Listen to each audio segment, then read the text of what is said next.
الله خان ډېر غټ سړی تېر شوی دی او د امان الله خان واده غازی امان الله خان د ده بابا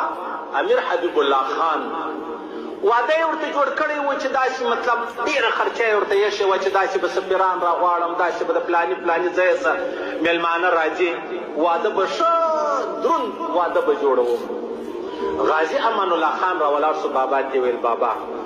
که زه تا ته یوه مشوره درکړم ته له ما سره منې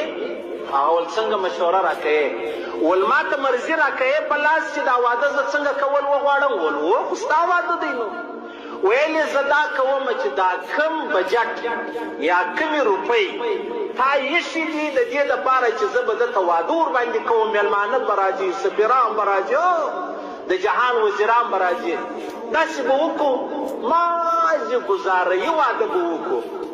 چې خپل عزت خوندي کړو مازې هغه ګزاره چې څه رقم کېږي د واده هغه به وکړو ول نو بیا به زه راولاړ سم هغه نورې روپۍ به راواخلم په دې به زه تعلیمي ادارې جوړې کړم زه په دې سکولونه جوړ کړم مکتبونه جوړ کړم هسپتالونه جوړ کړم بابا ورته ویلې چې ته خوشحاله یې زه خوشحاله یم بلکل ته ستا څنګه خوښه یې بیا راولاړ شو په 100 روپۍ کې په 20 روپۍ باندې واده جوړ کړئ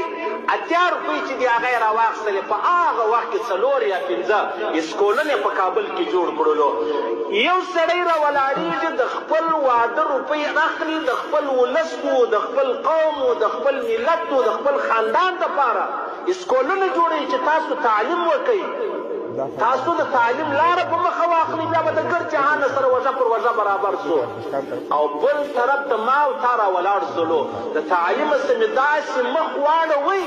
چې مازې برای نام زموږ کالجان و یونیورسټۍ و سکولونه